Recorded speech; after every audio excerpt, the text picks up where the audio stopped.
Alors, comment vous avez écrit ce premier livre? Donc voilà, le premier roman, c'est celui-là, Vox Latina, celui que j'ai donc osé écrire à l'approche de la quarantaine. C'est un livre que je devais couver en moi depuis un certain temps, parce qu'il est... ceux qui l'ont lu me disent qu'il est d'une construction assez complexe. C'est vrai qu'il mélange les points de vue narratifs, il mélange les époques, il mélange les lieux, encore beaucoup plus que le dernier livre le dernier manuscrit que je viens de terminer, et plus aussi que Apasionate Tiradentes. Pourtant, je l'ai écrit d'un seul jet, ce livre. Un peu comme s'il couvait en moi depuis un certain temps. Un peu comme de l'écriture automatique au départ, je pense. Alors là, c'était sur un ordinateur, ce qui facilite. Et je me souviens que quand toute ma famille dormait, à l'époque on avait une maison qui n'était pas très grande, j'étais sur mon ordinateur, en essayant de ne pas trop faire de bruit, et les mots venaient comme ça, naturellement, vraiment naturellement.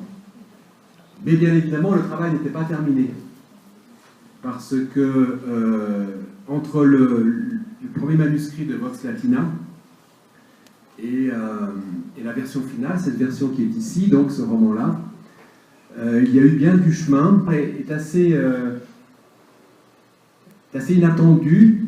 En fait, ce roman, donc, dans sa première édition, je l'ai publié moi-même sur une maison d'édition qui est en ligne, qui s'appelle manuscrit.com, et dans sa première édition, il devait avoir 100 pages de plus. Et je n'ai pas trouvé à l'époque de relecteur. La maison d'édition où il a été publié, ce n'est pas vraiment une maison qui a fait un travail d'édition, c'est-à-dire qui consisterait à dire à l'auteur, mais attention, là il faut tout reprendre, qu'est-ce que vous voulez dire, tout ce travail n'a pas été fait. Donc je savais bien qu'il y avait des choses à reprendre, je ne savais pas tellement comment les reprendre.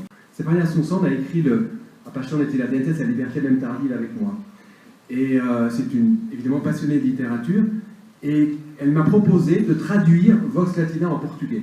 Elle l'a lu en français, elle l'a aimé, et pourquoi pas le traduire en portugais. J'ai trouvé ça très bien, c'est intéressant. Donc on a passé des dimanches à Campinas à l'époque, donc à traduire ce texte. Et arrivé en France, j'ai relu la version en portugais de Vox Latina, je me suis dit, mais elle est mieux que la version en français. Donc en fait, cette version-là, elle est traduite, c'est une version d'un écrivain français, moi-même, mais traduite du portugais. Je l'ai traduite de la version originale, traduite en portugais. Alors, on a un Vox Latina en portugais? On peut trouver ça? Moi, je l'ai. Moi, je l'ai quelque part sur un disque dur, mais ce n'est pas publié. Quelle est l'histoire de ce livre, Vox Latina? Mais on va dire que c'est l'histoire d'un vieux cinéaste qui s'appelle Jim Rosso, qui habite dans un petit village dans l'ouest de la France, qui n'est pas tellement déterminé, un petit village que j'ai inventé. Et il rencontre le narrateur qui s'est installé depuis peu dans ce village-là. Et en fait, le cinéaste va raconter sa vie au narrateur qui s'appelle Louis. Et ils vont s'apercevoir que leurs vies sont intimement liées. Le cinéaste Jim a vécu au Pérou, où il a fait un film. Il a vécu en France, enfin il est français au départ, et dans sa jeunesse, il a fait des films qui ont eu une importance en France. Un jour, il quitte tout, il part au Pérou, il fait un film qui va avoir beaucoup d'importance pour le narrateur, pour Louis, sans qu'il le sache. Je ne peux pas trop en parler plus, parce que sinon je vais dévoiler l'histoire du roman, mais en fait,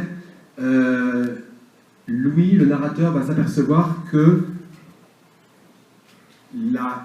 quelqu'un qui était très proche pour lui était en fait un être inventé, une personne qui a été créée par le cinéaste lui-même dans un de ses films. Là, j'en ai un peu dévoilé trop, mais de toute façon, on ne peut pas l'acheter au Brésil pour l'instant, ce roman.